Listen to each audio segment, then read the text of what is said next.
감사합니다. 지난주까지 5주 동안 우리 소그룹 성경 공부를 진행했습니다. 5주를 다 참여하신 분들도 있고 그렇지 못하신 분도 계신 줄 압니다. 그 시간들을 통해서 잘 알고 있기는 하지만 오랫동안 같이 예배드리고 교회에서 봐왔지만 그렇게 개인적인 얘기를 많이 하지 못했던 분들과 또 개인적인 얘기와 나눔의 시간들, 그리고 신앙의 어떤 간증들, 신앙의 체험이 있고 경험이 있는 분들의 또한 간증의 이야기도 듣고, 그리고 개인적인 기도의 제목, 다른 데에 이야기하지 못하는 기도의 제목을 나누고 또 함께 기도하는 시간도 갖고 그랬던 시간들을 가졌다고 우리 리더분들을 통해서 제가 전해 들었습니다. 너무도 감사하고 또 그렇게 5주를 귀하게 만들어주신 성도님들께 감사의 말씀을 드립니다. 이제 오늘부터는 이제 소그룹 모임이 공식적으로는 없습니다. 공식적으로는 없지만 소그룹으로 같이 모이면서 말씀을 나누고 또 은혜를 나눴던 분들끼리 비공식적으로 언제든지 같이 식사도 하시고 차도 마시고 또 그렇게 모여주시고 또 계속 은혜들을 나누어 주시면 감사하겠습니다. 오늘 말씀을 시작하면서 여러분, 마차가 있죠. 말이 끄는 마차가 있습니다. 말 한 마리가 마차를 끌 때 몇 킬로까지 끌 수 있다고 생각하십니까? 잘 모르시죠? 4킬로까지 끌 수 있다고 합니다. 보통 말 한 마리가 마차를 끌 때 4킬로. 그러면 말 두 마리가 마차를 끌면 몇 킬로까지 끌 수 있을까요? 10킬로 이렇게 나왔습니다. 10킬로. 8킬로보다는 좀 더 많이 끈다고 우리가 알고 있습니다. 근데 놀라지 마십시오. 얼마나 끌 수 있냐면 한 마리일 때는 분명 4킬로인데 두 마리면 8킬로가 아니라 22킬로까지 끌 수 있다고 합니다. 엄청나죠? 약간의 차이가 아닙니다. 22킬로. 이걸 보통 시너지 효과라고 하는데, 근데 이런 효과가 중요한 게 아니라 이렇게 더 큰 힘으로 끌려면 한 가지 전제 조건이 필요합니다. 그게 뭐냐면 무거운 멍에를 두 마리 동일하게 멍에를 차야만 합니다. 멍에를 차지 않고는 같이 힘을 모아가지고 끌 수 없다고 합니다. 멍에가 무거우면 못 움직일 것 같고 답답하고 그것 때문에 힘들어서 더 힘을 못 발휘할 것 같지만 사실은 그 반대라는 거죠. 그러니까 멍에라는 것이 어찌 보면 우리를 괴롭히는 것, 우리에게 힘이 들게 하는 것.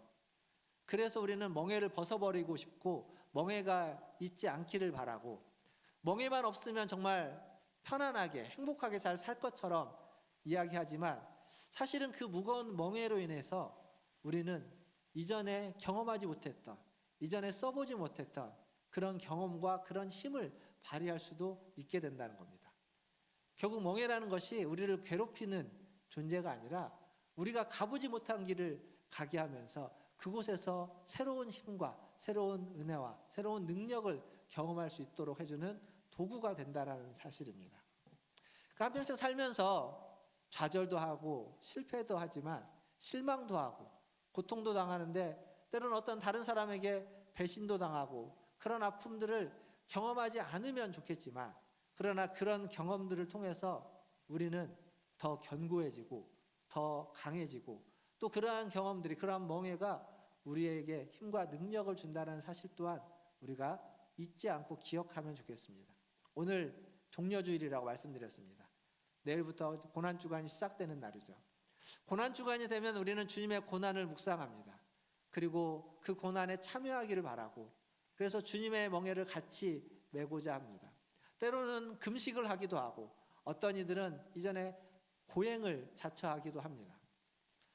작년에 이어서 올해 고난주간에도 저녁에 말씀 사경회로 준비를 했습니다. 매일매일 교회에 오는 게 어쩌면 힘이 될 수도 있고 멀리서 오시는 분들에게는 특히나 더 그러실 수 있죠. 하지만 그런 약간의 부담을 가지고 교회에 오시기를 바랍니다. 교회에 오시라고 광고도 하고 제가 설교 중에도 또 더 이야기할 겁니다. 그리고 지난주부터 이렇게 현수막도 붙여놨고 저 앞에 가보면 교회 그 벽에도 큰 현수막이 걸려 있죠. 그리고 아마 주중에 문자도 보내드릴 겁니다.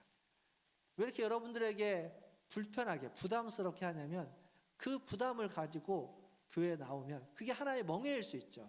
근데 그 멍해를 가지고 나왔을 때 이전에 우리가 경험하지 못했던 은혜를, 이전에 우리가 맛보지 못했던 주님의 사랑을, 그리고 그 주님으로부터 힘과 능력을 얻는 그러한 시간이 여러분에게 주어질 줄 믿습니다. 그래서 좀 더 부담스럽지만 그 거룩한 부담감을 가지고 고난주간 말씀 사경에 우리 성도님들이 많이 참여해 주시기를, 많이 함께 해 주시기를 주님의 이름으로 부탁드립니다.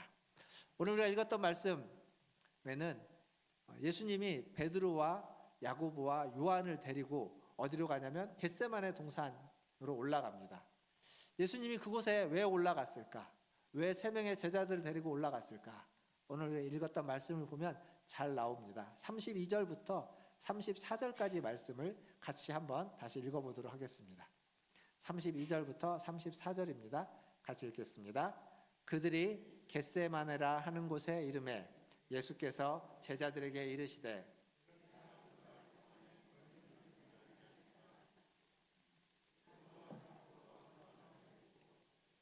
심히 놀라시며 슬퍼하사 말씀하시되 내 마음이 심히 고민하여 죽게 되었으니 너희는 여기 머물러 깨어 있으라 하시고. 아멘. 예수님이 이들을 데리고 겟세마네로 올라간 이유가 여기 적혀져 있습니다. 내가 심히 고민하여 죽게 되었다. 기도하러 올라갔는데 예수님이 그 제자들에게 얘기하는 겁니다. 내가 심히 고민하여 죽게 되었다. 그러니까 너희는 여기에 깨어 있으라. 깨어서 뭐 하라는 겁니까? 기도하라는 거죠. 그러니까 지금 예수님이 겟세마네 동산에서 이 베드로, 야고보, 요한을 데리고 가서 그들에게 뭘 하고 있냐면 기도를 부탁하고 있는 겁니다. 자기의 마음, 고민하고 죽게 된 그 힘든 그 마음을 얘기하면서, 그 슬픈 마음을 말하면서 내가 힘든데 나를 위하여 좀 기도해 달라라고 하는 거죠. 우리는 예수님 하면 늘 우리를 위하여 기도해 주시는 분, 우리를 위하여 십자가에 달리신 분, 우리를 위하여 그 길을 걸어가시고 우리에게 은혜를 베풀어 주시는 분으로만 생각합니다. 맞습니다만 예수님은 오늘 말씀에서 보면 우리에게 기도를 부탁하시는 분입니다. 우리의 기도를 필요로 하시는 분, 우리에게 기도를 요청하시는 분이기도 하다는 겁니다. 저는 이 말씀에서 굉장히 큰 위로와 그리고 도전과 그리고 은혜를 받습니다. 우리는 다 기도가 필요한 자들입니다. 근데 예수님도 기도가 필요했다는 겁니다. 평생 다른 사람을 위해서, 평생 세상을 위해서, 평생 죄인들을 위해서 기도해 주시고 또 그들을 위해서 사랑만 베풀어 주시는 분인 줄 알았는데 예수님도 기도가 필요했던 분입니다. 그리고 그 기도를 부탁하고 있습니다. 그러니까 겟세마네 동산, 우리가 지금 이들이 있는, 예수님과 제자들이 있는 겟세마네 동산 하면 언제나 예수님이 땀방울이 핏방울이 되도록 간절히 기도하면서 그 십자가를 지기 전에 정말 그 결사의 마음으로 간절히 기도했던 장소, 우리를 위하여 그 고통을 감내하기 위해서 그 하나님 앞에 매달렸던 그런 장소, 그런 기도의 장소, 예수님의 기도의 장소로 알고 있지만 또 하나 그곳은 예수님이 기도를 제자들에게, 우리에게 부탁한 장소이기도 합니다. 기도의 부탁을 하는 거죠. 나를 위하여 기도해 달라. 목회자들, 교역자들, 성도를 위해서 또 섬기는 교회를 위해서, 여러분을 위해서 기도하는 사람들입니다. 하지만 목회자도 교역자들도 기도가 필요한 사람들입니다. 기도를 해줘야 되는 사람들이지만 동시에 기도를 받아야 되는 사람들이기도 합니다. 여러분들의 기도가 필요하다는 이야기입니다. 저를 위해서, 우리 교역자들을 위해서 기도해 주십시오. 여러분이 기도할 때 여러분의 기도 제목에 저와 우리 교역자들이 있기를 바랍니다. 그래야만 교역자들이 딴 데로 가지 않고 흐트러지지 않고 조금 더 나은, 조금 더 바른 그러한 교역자로, 그러한 목회자로 거듭나고 그렇게 성장해 갈 수 있습니다. 여러분의 기도가 필요하다는 거죠. 그런데 오늘 말씀에 보면 예수님이 그렇게 심히 고민하며 죽게 된 그 마음을 가지고 제자들에게 기도 부탁을 했습니다. 그 기도 부탁을 받은 제자들, 누군가 여러분에게 그렇게 기도 부탁을 했다면, 아니 예수님이 여러분에게 기도 부탁을 했다면 여러분 어떠시겠습니까? 그 부탁을 외면할 수 없겠죠. 기도하겠죠. 그런데 오늘 이 제자들은 기도하지 못했습니다. 그 자리에서 그들은 깨어있지 못하고 기도하지 못하고 그냥 실패하고 기도에 실패해버리고 말았습니다. 잘 생각해 보십시오. 오늘 제가 이 이야기를 더 뒤에까지 읽지 않았지만 예수님이 한 번만 부탁하고 끝나지 않고 2번, 3번 기회를 줍니다. 기도하기를, 깨어있으라고. 근데 제자들은 2번, 3번 계속 자고 있습니다. 깨어있지 못하고 기도하지 못했습니다. 아니, 깨어있지 못해서 기도하지 못했을 수도 있고 기도하지 못하니까 깨어있지 못했을 수도 있습니다. 어찌되었든 그들은 깨어있지도 기도하지도 못했습니다. 우리가 어떨 때 우리는 깨어서 밤새 기도할 수 있을까요? 아니면 우리도 제자들처럼 아무리 기도 제목을 가지고 기도 부탁을 받고 기도 제목이 있어도 뭐 밤새 깨어서 기도하는 것은 그냥 불가능한 일일까요? 한번 생각해 보십시오. 어떨 때 가능할까? 가능한 것 같습니다. 나 자신을 위해서, 우리 자녀들을 위해서 기도할 때는 아마 밤새 눈물을 흘리면서 기도할 수 있을 겁니다. 하지만 주님을 위하여 기도할 때, 주의 백성들을 위하여 기도할 때는 아마 그게 밤새워지지 않을 겁니다. 나의 일들, 나의 사업과 나의 가정을 위해서는 밤새 기도할 수 있겠지만 하나님의 일을 위해서, 하나님의 교회를 위해서는 밤새 기도하기는 어려울 겁니다. 그게 우리들의 모습입니다. 어쩔 수 없는 우리의 연약함이기도 하고요. 내일부터 고난주간이 시작되고 말씀 사경회가 있습니다. 매일 저녁 교회 나오는 게 쉬운 일은 아니지만 나오면 혼자가 아니죠. 함께 있습니다. 현수막도 걸고 광고도 하고 여러 가지 일을 하면서 여러분들의 동료할 겁니다. 참 부담스러운 동료이지만 멍에를 같이 메어서 함께 그 일에 동참하고 주님의 고난에, 그 주님의 고난에 함께 동참할 수 있는 기회를 여러분이 삼기를 바랍니다. 그래서 무거운 부담감이지만 그 부담감을 가지고 나왔을 때, 그때 함께 멍에를 메고 나왔을 때 이전에 경험하지 못했던, 이전에 맛보지 못했던, 이전에 알지 못했던 그 주님을 만나고 그 주님을 경험하고 그 주님의 은혜를 받는 시간이 될 줄 믿습니다. 그래서 고난주간 말씀 사경회에 많이 참여해 주시기를, 그리고 그 참여로 말미암아서 여러분의 믿음과 신앙이 더 성장하고 주님을 더 깊이 만나는, 주님의 고난에 깊이 동참하는 그러한 은혜가 있기를 주님의 이름으로 축원드립니다. 그렇다면 주님이 왜 이 3명 특별히 콕 집어서 베드로, 야고보, 요한을 데리고 올라간 걸까요? 베드로, 야고보, 요한은 복음서에 보면 종종 등장하는 예수님의 제자들 중에 특별히 등장하는 사람들입니다. 가서 그들이 졸 걸 몰랐을까요? 아마 알았을 겁니다. 피곤했으니까요. 주님도 피곤했고 그들도 피곤했으니까요. 아니면 그들이 어떤 기도의 은사를 받아서 기도의 능력이 있어서 데리고 올라간 걸까요? 아니면 그들이 예수님의 12제자 중에 일명 수제자와 같은 사람들이어서 데리고 올라간 걸까요? 이들은요, 복음서에 여러 번 등장합니다. 마가복음 9장에 가면 베드로, 야고보, 요한을 예수님이 데리고 올라간 곳이 또 하나 있습니다. 9장 2절과 3절을 보면 예수님과 동행하면서 산에 올라간 내용이 나옵니다. 같이 읽어보겠습니다. 마가복음 9장 2절 3절입니다. 시작. 엿새 후에 예수께서 베드로와 야고보와 요한을 데리고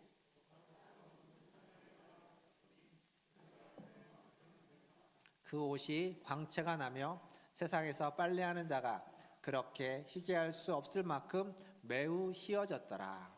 아멘. 자, 여기 보면 예수님이 딱 베드로와 야고보, 요한 같은 3명을 데리고 따로 높은 산 위로 올라갑니다.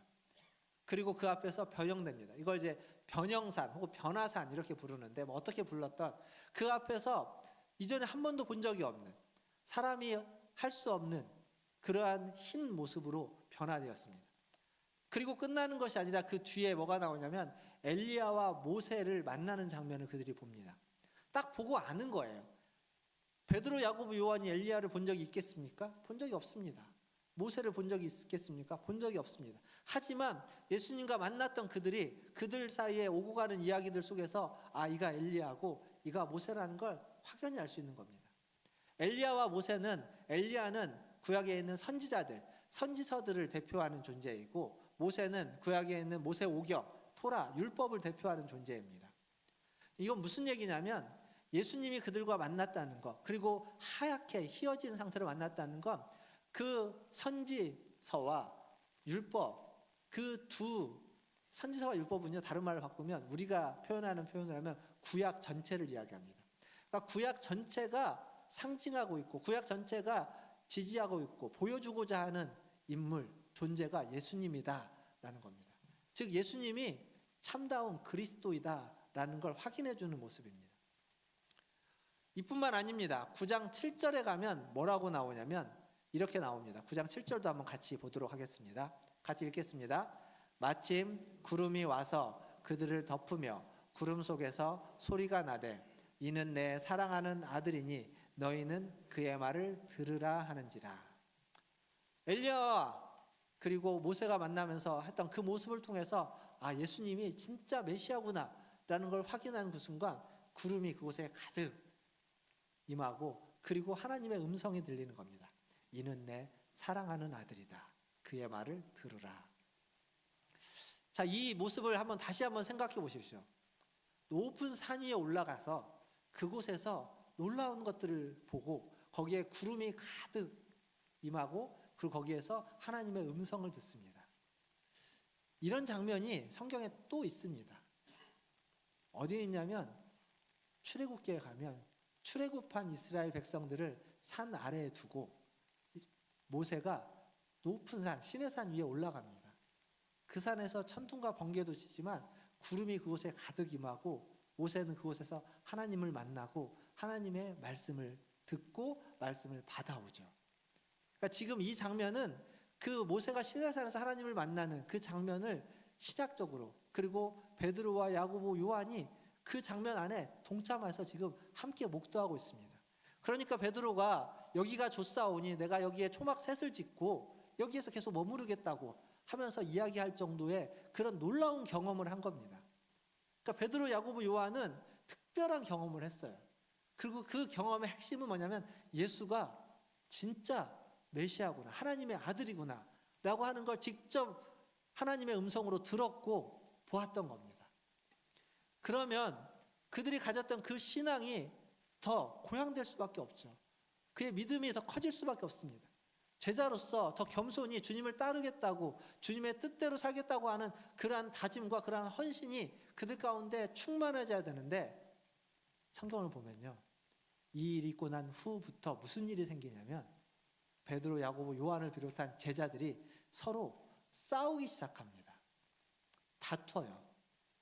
왜 다투냐면 진짜 메시아인 예수님, 그 진짜 메시아인 예수님이 분명히 이 땅에 메시아의 나라, 메시아의 왕국을 도래시킬 텐데 그때에 그 예수님의 좌편에는 누가 설 것이며 우편에는 누가 설 것이냐, 이걸 가지고 싸우고 다툽니다. 마가복음 제가 9장 얘기했죠.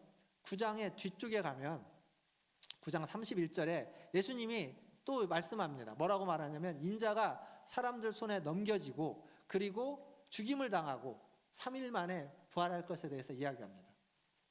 이거 지금 예수님이 겪게 되는 굉장히 큰 일을 이야기하죠. 근데 이 얘기를 들었던 제자들은 그 얘기에 대해서 반응하지 않고 34절에 뭐라고 이야기하고 있냐면 누가 서로 크냐라고 하면서 다투고 있습니다. 그러니까 지금 예수님이 죽음을 이야기하고 부활을 이야기하는데 예수님에게는 관심이 없습니다. 서로 누가 크냐 다투고 있습니다. 10장에 가면 야고보와 요한이 등장하는데 거기에서 야고보, 요한은 예수님께 와가지고 예수님이 보좌에 앉으실 때 그 좌편에는 나를, 우편에는 저를 앉혀주십시오 라고 부탁하는 장면이 나옵니다. 다른 복음서에는 이런 부탁하는 장면에 누가 등장하냐면 야고보와 요한의 어머니가 등장합니다. 그래서 어머니가 부탁을 하는 거예요. 지금으로 이야기하면, 요즘식으로 표현하면 치맛바람인 거죠.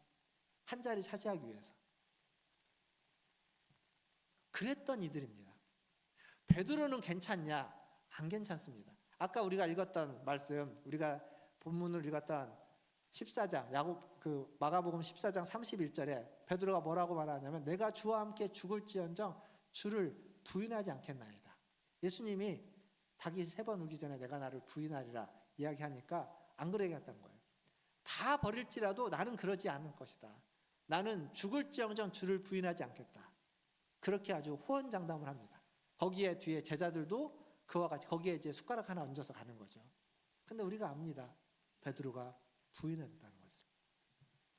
그러니까 이들이 지금 예수님이 메시아인 것을 확실히 확인한 다음에 그 영광을 보고 그 영광에 어떻게든지 동참하기 위해서 호언장담을 하기도 하고 이렇게 손을 내밀어서 좀 로비를 하기도 하고 그런 걸 하면서 서로 더 높아지려고 그 영광의 그 한 자락을 뭔가를 얻으려고 하는 그러한 모습들의 대표자들이 베드로와 야고보와 요한이라는 겁니다.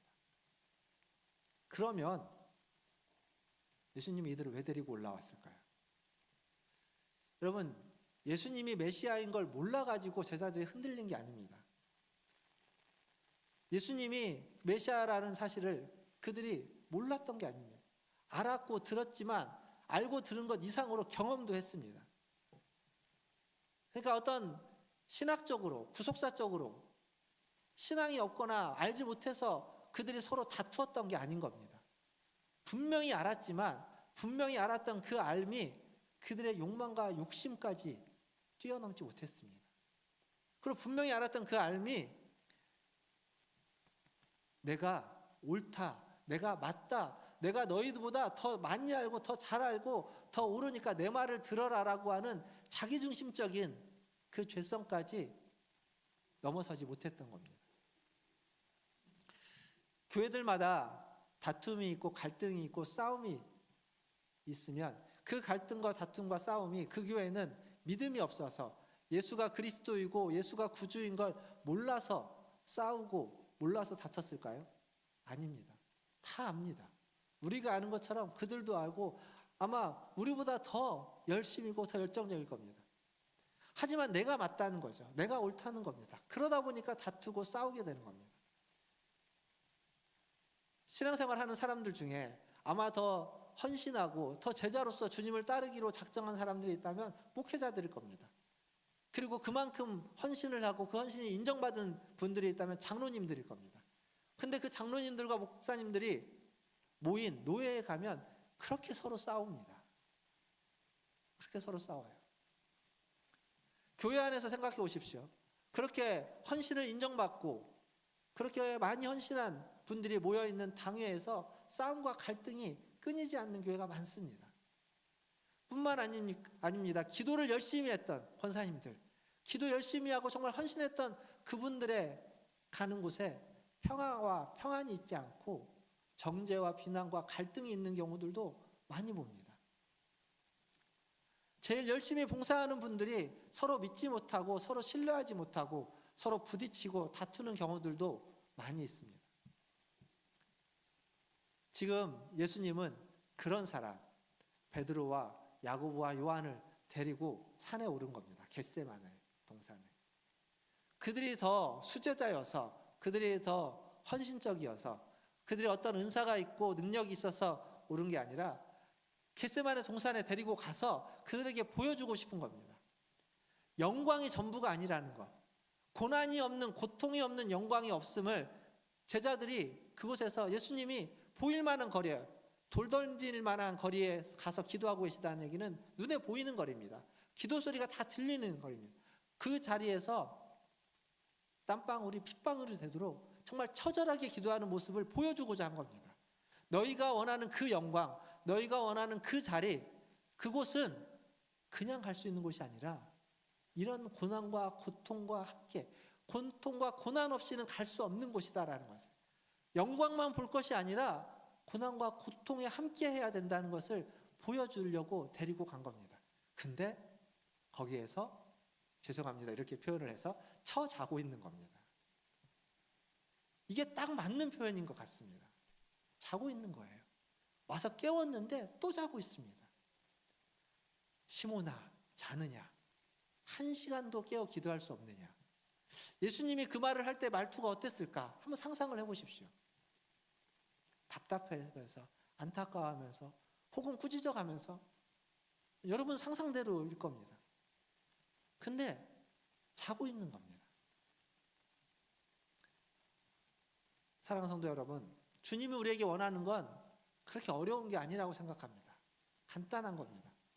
주님의 눈물, 주님의 슬픔, 주님이 고민하고 있는 그 고민하는 그 마음을 좀 알아달라는 거죠. 겟세마나에서 흘리는 그 피와 그 땀과 그 피를 좀 알아달라는 겁니다. 비아돌로로사라고 하는 그 십자가의 길을 걸어갈 때 그 길을 걸어가는 주님의 마음을 좀 알았으면 좋겠다는 겁니다. 십자가에 못 박히면서 엘리 라마 사박단이라고 하나님 어찌하여 나를 버리십니까? 라고 그 부르짖는 그 주님의 그 마음을 좀 알았으면 좋겠다는 겁니다. 그게 전부입니다. 고난주간에 특별 새벽 기도를 하거나 고난주간에 말씀 사경회를 저녁에 하거나 뭐가 됐든 그 시간에 여러분들이 와서 같이 기도하고 같이 참여하고 같이 은혜 받자고 하는 건 그 고난의 주님이 가셨던 그 길에 그 주님의 마음을 좀 같이 좀 알자라는 겁니다. 그 주님의 마음에 그 주님의 고난에 동참하자. 거창하게 주님의 고난에 동참하자고 이야기하지만 어떻게 우리가 주님의 고난에 동참할 수 있겠습니까? 뭘로? 근데 그 고난의 길을 걸어간 그 마음을 좀 헤아리고 조금이라도 좀 느껴보자 같이, 그런 얘기인 겁니다. 사랑하는 성도 여러분, 고난주간 내일부터 한 주간 나올 수 있는 분들은 다 나오시지만 부득이하게 나오지 못하는 분들은 뭐 우리 영상으로도 참여할 수 있겠죠. 유튜브로도 볼 수 있을 겁니다. 혹 그러지 못한 부득이한 일이 있다 할지라도 한 주 동안 주님의 고난을 묵상하시고 그 주님의 고난을 기억하면 좋겠습니다. 그리고 다 못 나오더라도 금요일날, 성금요일날은 오셔서 그 주님의 고난을 묵상하는 시간, 그리고 십자가에 달리신 주님이 그 십자가에서 이야기하셨던 7 말씀을 같이 이야기하고 같이 읽고 같이 묵상할 때 그 묵상에 참여해서 그 주님의 고난에 동참할 수 있는, 그 주님의 고난을 한번 기억해 볼 수 있는, 그리고 그 마음을 헤아려 볼 수 있는 그러한 시간을 가지시기를 주님의 이름으로 축원드립니다. 이제 말씀을 읽겠습니다. 앞에 제가 말을 이야기하면서 한 마리하고 두 마리는 다르다고 했죠. 그건 함께하는 힘입니다. 함께함의 능력. 우리가 주의 이름으로 함께 모이는 곳에 주님도 함께 하신다고 하셨습니다. 그러니까 주님도 우리와 함께 하시고 함께하는 우리에게 은혜를 주시고 복을 주시고 힘을 주시는 겁니다. 그 함께함에 대한 복된 말씀이 전도서 4장에 있습니다. 전도서 4장 10절부터 11절, 12절까지 말씀을 한번 같이 읽어보도록 하겠습니다. 전도서 4장 10절부터 같이 읽겠습니다. 시작. 혹시 그들이 넘어지면 하나가 그 동물을 붙들어 일으키려니와 홀로 있어 넘어지고 붙들어 일으킬 자가 없는 자에게는 화가 있으리라. 또 두 사람이 함께 누우면 따뜻하거니와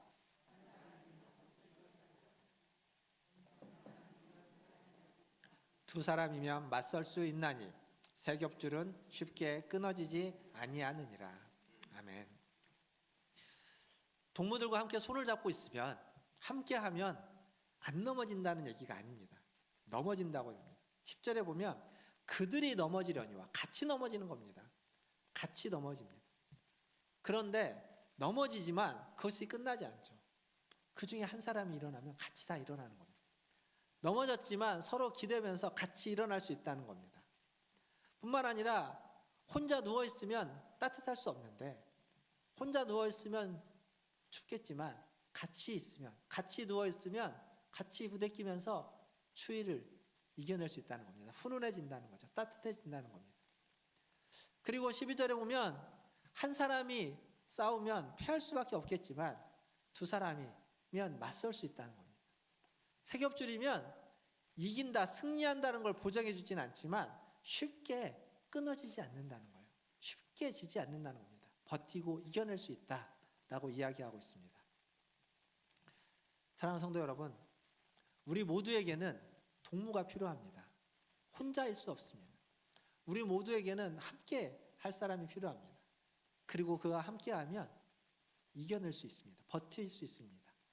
아무리 추워도, 아무리 힘들어도, 아무리 추운 곳에 있어도 그 추위를 견뎌낼 수 있고, 아무리 어려운 문제가 닥쳐와도 그 문제를 같이 해결하려고 애쓰고 노력하고 힘쓸 수 있습니다. 지난 소그룹을 통해서 많은 분들이 그런 얘기를 합니다.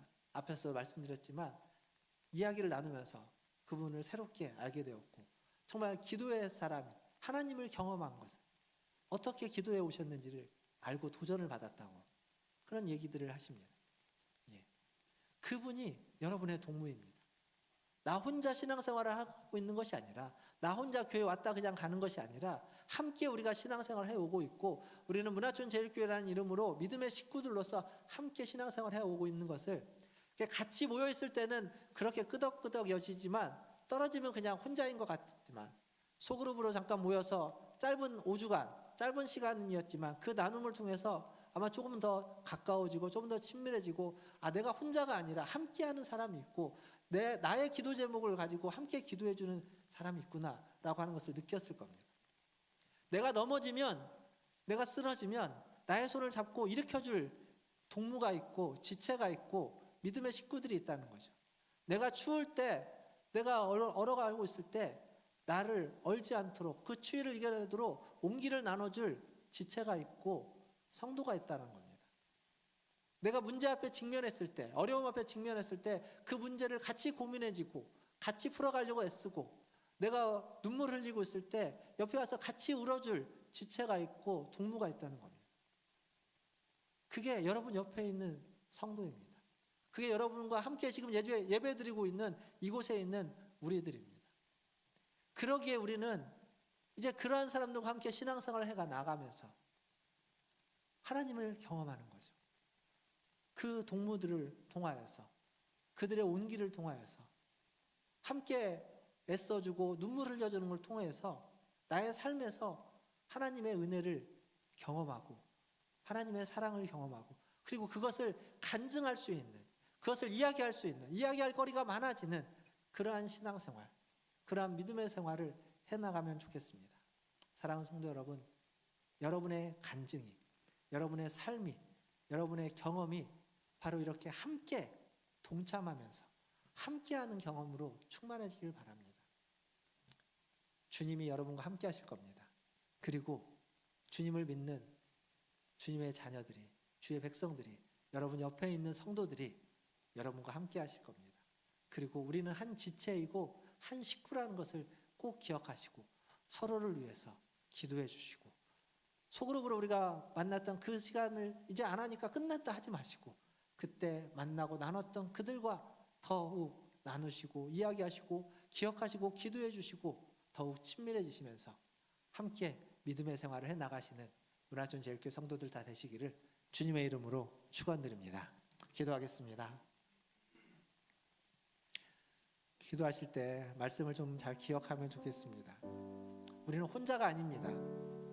주님이 우리를 홀로 내버려 두시지 않습니다. 주님은 십자가에 홀로 달리셔야만 했지만 그렇게 홀로 달리신 것은 우리를 홀로 두지 않기 위해서입니다. 우리와 함께하기 위해서, 우리를 내버려 두지 않고 우리를 불러서 우리의 친구가 되어주기 위해서, 우리의 주님이 되어주기 위해서 주님은 홀로 십자가에 달리셨습니다.